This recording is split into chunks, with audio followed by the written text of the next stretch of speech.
Hello, I'm Marcia Cavanaugh. Thanks so much for joining us.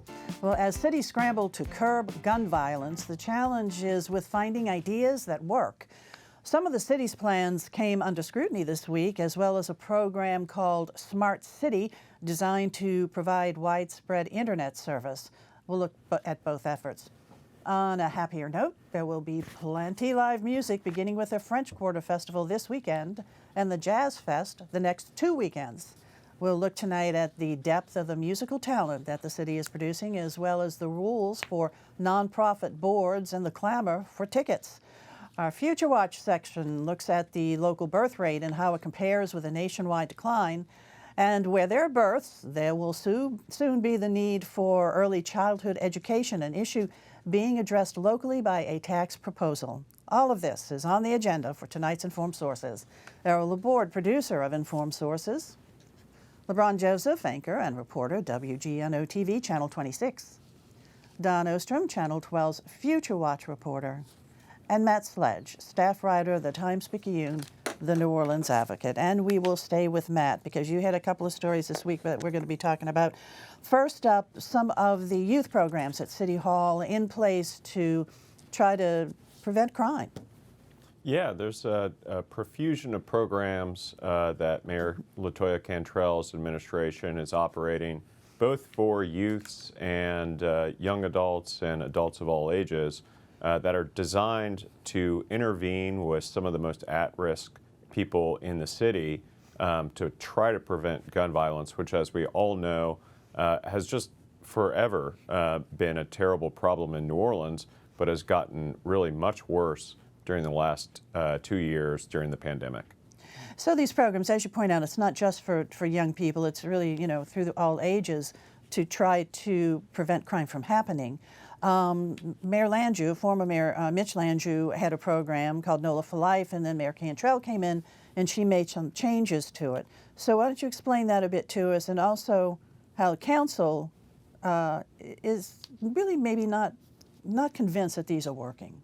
Sure, yeah. So Mayor Landrieu had an overarching program called NOLA for Life, which was the name, the universal name for his murder reduction strategy. There was a mix of police interventions. You had police officers and prosecutors trying to round up street gangs. And then there were some other programs that weren't run out of the police department that tried to call in people at risk of shooting or being shot and offer them social services. Or there was this program highly targeted to Central City called Ceasefire that tried to use outreach workers who could mediate beefs. When Mayor LaToya Cantrell was coming in, she took a look at NOLA for Life, did her own evaluation of the program, and decided that she wasn't convinced it was working. Mayor Landrieu had been able to point to a durable reduction in the number of murders, but incoming Mayor Cantrell looked at the number of shootings and said, well, they went down for the first couple of years of NOLA for Life, but now we're essentially back up to where we started and maybe even a little over that. So Mayor Cantrell said, we need to start some new programs and also include some ongoing rigorous evaluations of whether these programs are working. And so out of that was the establishment of another office there in City Hall, right? Not immediately. Mm-hmm. Mayor Cantrell's administration set up several programs, including the newest iteration of Ceasefire and some other partnerships with nonprofits. But the mayor's Office of Gun Violence Prevention was not started until April 2021. This is toward the end of her first term in office and right in the middle of this very concerning spike in gun violence. So these programs offer what to try to be a crime prevention tool? Sure, there are a number of different programs. Some are run through the Mayor's Office of Youth and Families and provide at-risk young people with job skills or internships. And then through this gun violence office, the mayor has a community crisis intervention team where social workers intervene with folks who have maybe just been shot and wound up in the hospital, or try to provide their family members or loved ones with social services. And then there's a program called CEO Works that's a nonprofit that employs formerly incarcerated people to cut grass and remove debris in blighted areas.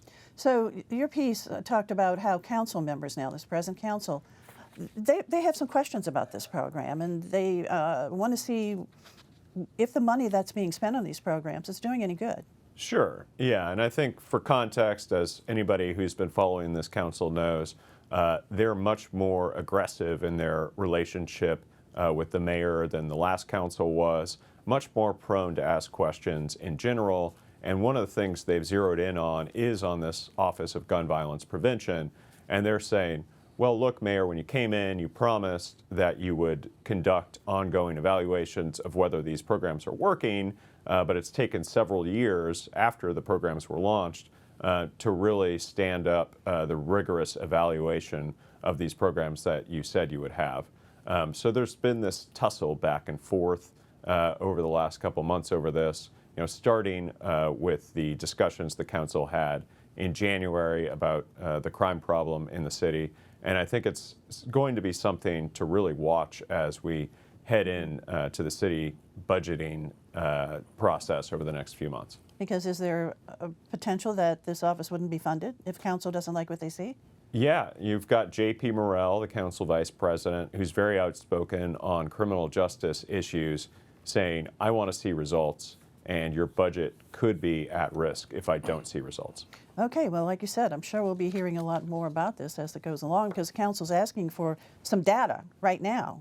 Exactly. Because they're going to start talking about budget earlier, according to J.P. Morrell. Yeah, that's the plan. Okie doke. We'll be seeing where that goes. Thanks a lot. All righty. Up next, let's go to E. And there's a tax proposal on the budget for the city of New Orleans for early childhood education. Yeah, first one to add, I think one factor that affects the relationship between the mayor and the council is whether or not the mayor is term limited in their last term. So I think you see a lot more flexibility on council members this time around, knowing that the mayor won't be around 4 years from now, and perhaps them thinking about their own career. Right. Anyway, what's coming up? All these ideas about fighting crime, and the one thing that people generally agree. We talked about all the different programs, the different age ranges. This is as young as they get. This is for kids below kindergarten. And there have been several programs that are developed. And there's one sort of like a central program called City Seats that the city is administering. Anyway, what's being proposed, and this will be on the ballot next week in Orleans Parish, is a $5 million property tax increase. If it all goes through, they say in the first year, should generate about $21 million, be used for programs and for infrastructure, and to try to develop a real program. This is, people would say, the real problems, especially for the at-risk kids, start that early.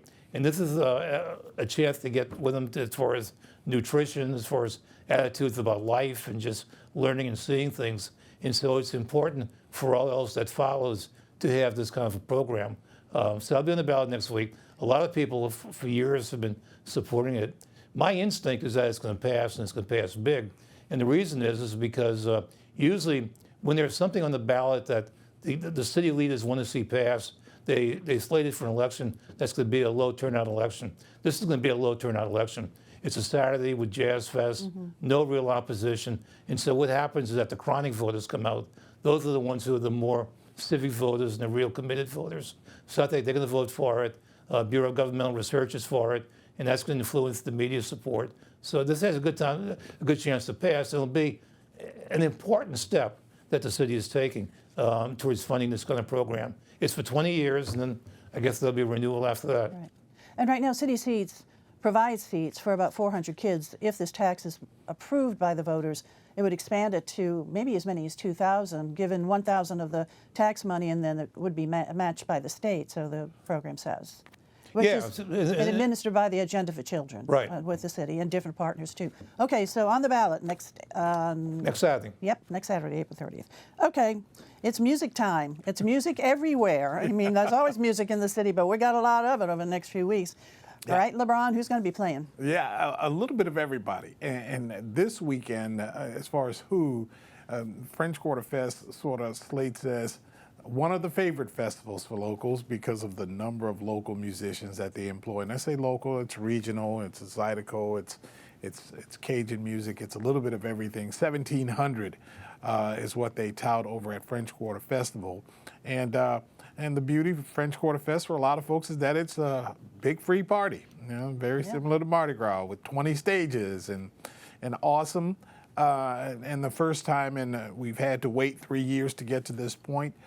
Certainly, performing at a festival doesn't make the year of any musician here locally, but these festivals are important to them. That income is certainly important to them. And it's not just the guys that are performing on these 20 stages. We've got musicians throughout the French Quarter, the buskers. There are the businesses in the quarter who are happy to see it come back. I think I saw a figure of $190 million impact or whatever from French Quarter Festival.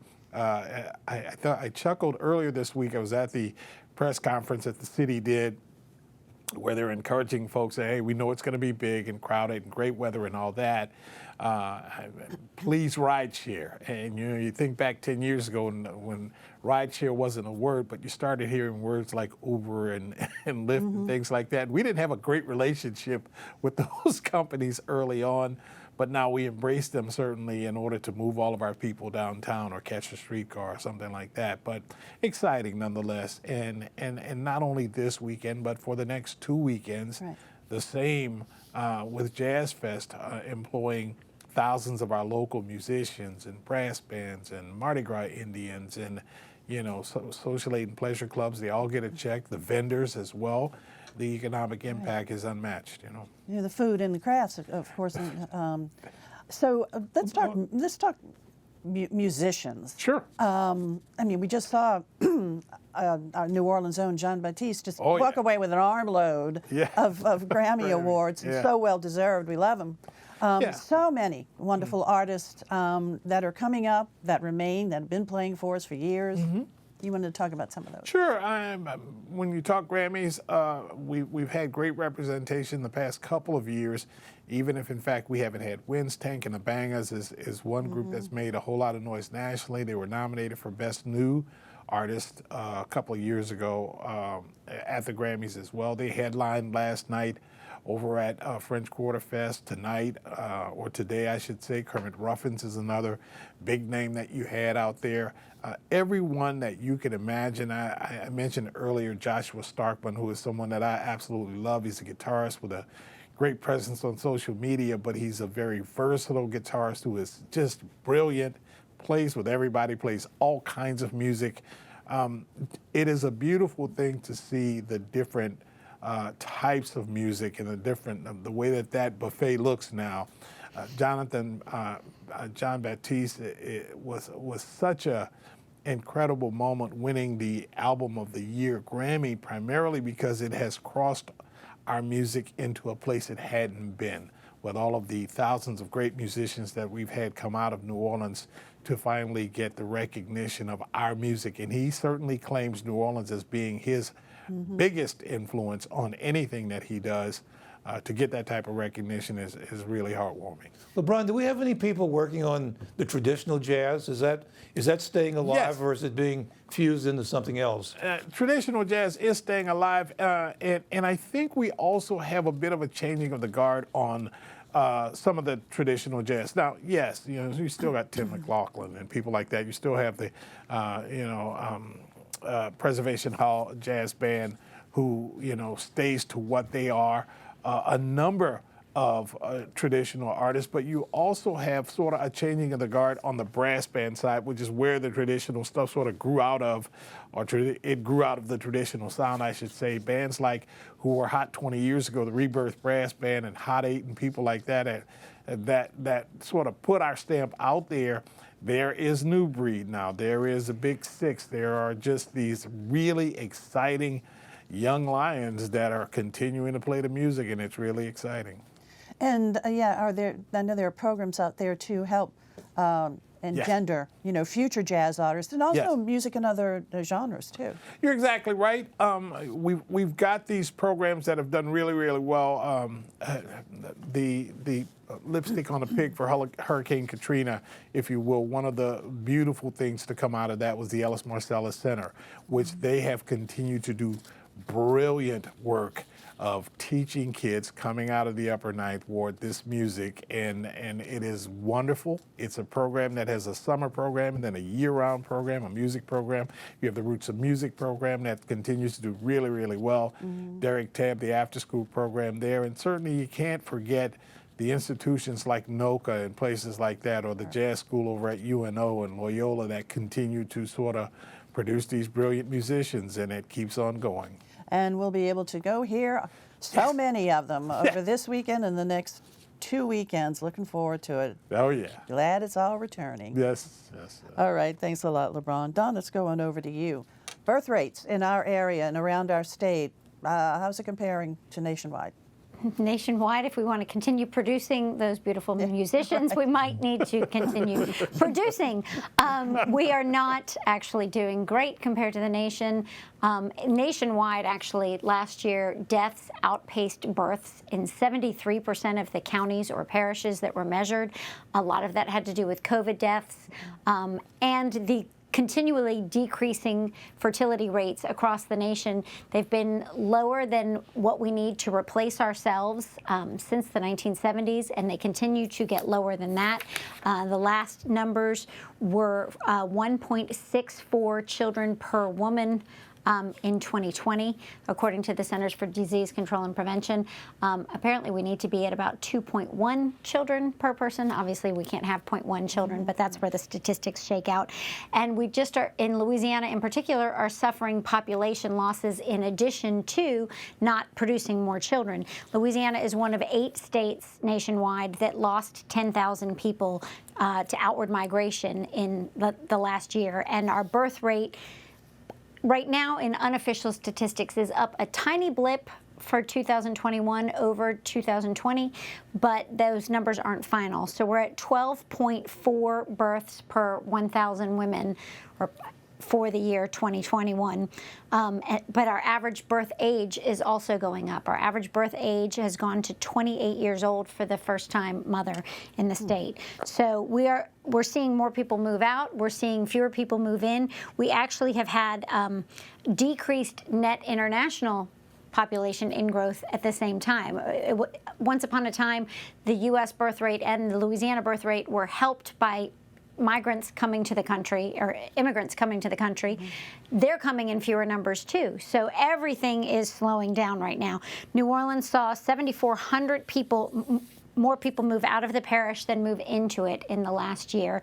Of those people, then we recorded only 125 more births than deaths. So we're just not replacing ourselves. The reason this is a big problem is that the aging population isn't shrinking until it unfortunately dies off. So we're left with a young population that is outnumbered by the aging older population to have to take care of.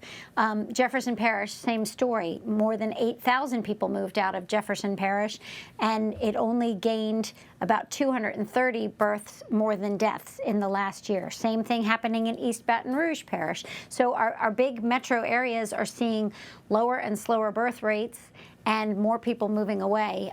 We also are seeing that in our more rural regions, especially because of Hurricane Laura. Cameron Parish was the second worst population loss in the whole country, losing almost 10% of its population in 2021.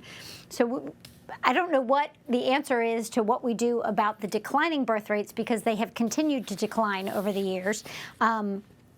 Lower birth rates, decreased net migration, mortality rates higher among the older folks.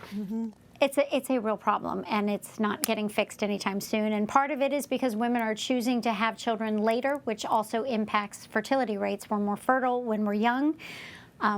So it's not a good news situation. No, it isn't. And of course, what also is not good news is, the state losing population. We need to start attracting people back, or retaining the people who are here. Absolutely. Instead of having people move out. Well, and some international policies and national policies obviously changed the immigration of foreigners, but we also need to just bring in people from other states, attract, as you said, attract other business, attract other states, attract people of childbearing age who actually want to have children. Our mortality rates are definitely going down, though, for pregnant women. That's good. So, And you know, we've had several major high-profile hurricanes over the last few years, and people see that discourages too. You know, people start thinking hard. You know, whereas in the past they say, oh, you know, that's one time, we'll go back. Now they're saying, I don't know, is this going to be every year? well, you look back to 2020 when we were kind of in the center of that eye, at least on the Weather Channel's map, 8 times in one hurricane season. That doesn't really encourage people to want to move here. Yeah, I know. Okay, Don, thanks a lot. Matt, let's go on back over to you. Another big story that we'll be watching develop and you've been reporting on this week is something called Smart City. Yeah, so it's a big program the city has been trying to launch for years now. And last year, the city put out a solicitation, what's known as a request for proposals, for this kind of grand smart city plan that would expand broadband and public Wi-Fi access and maybe give us internet-connected streetlights and stoplights and create efficiencies in city government. And all of that has been kind of screeching to a near halt in the last couple of weeks as you know, revelations emerge and questions are raised about whether this contract was steered to one specific consortium, and more recently, the ties that 2 city workers who played very important roles in kind of crafting the solicitation and picking the winner had to one of the companies in the winning consortium. Okay, so that has led to Elena Moreno, Councilwoman Elena Moreno, actually subpoenaing records. Yes, she subpoenaed the director of the mayor's office of utilities, which was a pretty big step, and received under that subpoena a bunch of emails that he sent and received, which Council President Moreno said raised even more questions. And then next week, coming up on April 27th, he is going to have to testify under oath about this solicitation process and about his links to one of the companies that won the contract. So that promises to be quite the council hearing.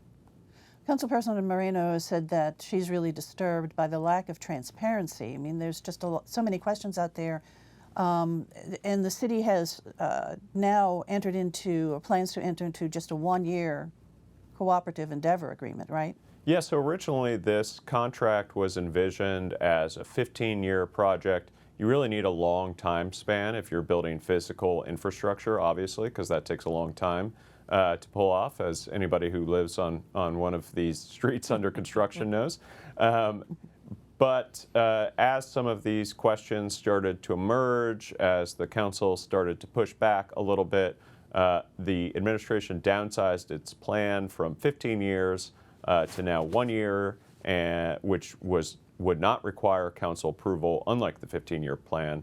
And I think at this point you can say that even the 1-year plan is in doubt. Now, the city administration, in response to some of the questions already posed by Councilperson Moreno, basically says everything's been okay.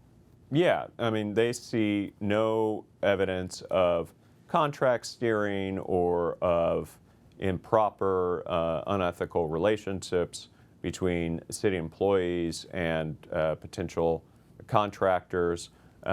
So the mayor and her folks, at least for now, are saying that they still want to proceed with this and that there's nothing amiss.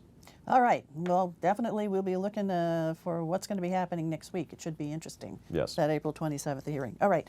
All right, E, let's go on over to you because you wanted to touch on the Jazz Fest Foundation Board question of 2 past presidents said they want their tickets. Yeah, I think it's a story that's really beyond the Jazz Fest in terms of some of the scope and issues. But at issue were 2 past Jazz Fest presidents, Demetria Markadel and Michael Bagneris, who had claimed as previous Jazz Fest presidents that they were owed some perks, and the perks were like 70 free tickets a year, plus the right to get like 100 tickets half price, free parking, various backstage pages, and a lot of different things. This year, the Jazz Fest, especially coming out of COVID, said, no, we're not doing that anymore. They took it to court. It went back and forth. A ruling came out of the court saying, ruling in their behalf for 1 year, saying, oh, okay, you can get those benefits for 1 year. The Jazz Fest board took it to court, saying, no, they're claiming that this is doing financial harm to them. It's not doing financial harm. They can just go ahead and buy a ticket. And a ruling came out agreeing with the board this time, saying that you can't do this and that you don't have all these perks. But anyway, what comes to mind with this is that, there's a lot of things out there that are supported by, that are nonprofits and that are supported by boards.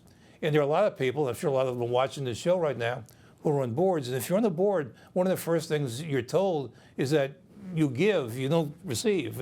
And usually on boards, you're asked to give a minimum or to pledge a minimum donation, or if you can't come up with the money to do some kind of in-kind service. But there are a few freebies that come with doing boards. You do it as a civic purpose, and there are some things like you can imagine the opera and the symphony and the ballet, that there are a lot of good citizens putting up big bucks and then they're getting free tickets for it. And so this is an argument against the whole best standards procedure in terms of boards. Now, I got to admit that what the Jazz Fest has to give away is a lot more attractive than an organization that gives tickets to a gala where you can go to a silent auction or something. But it's an interesting precedent, and when it's established, I think what the courts have ruled is pretty much what the rule has been in terms of nonprofits and the status of boards and what boards do and don't receive, and usually they don't receive anything. All righty, we'll see where that one goes down the line too. We're moving on to other stories, and I'll make it quick. Speaking of Jazz Fest, this is something I think the Jazz Fest would be pleased with. This is the Jazz Fest cover for this year's Jazz Fest. It's a beautiful cover. It's got the John Baptiste, and it's a Terrence Osborne cover with those radiant colors. And that looks like a scene from Baptiste's winning video, Freedom. But it's a great cover. And that's a poster too, is it not? Yeah, it's a poster and incorporated into the Jazz Fest. Let's go on over right now to LeBron. Oh, man. Last chance to see the Mardi Gras Indians in their full regalia this weekend is the West Bank Super Sunday near L.B. Landry High School. And the Super Sunday thing is sort of morphed into, these Indian holidays. We've got one uptown, and then there's one downtown, and now the West Bank when it's the last one this time. All right, real quick, Don. Pelicans tonight, and later this weekend, games 3 and 4. All eyes actually are on New Orleans basketball players. Okay, go Pels. Okay, real quick, Matt. I'll second the Pels. I'm hoping to go to the Sunday game, and then council versus mayor next week. Okay, thanks a lot, guys, for being here. Thank you all for joining us, and we will see you again next week for Informed Sources. Have a good evening.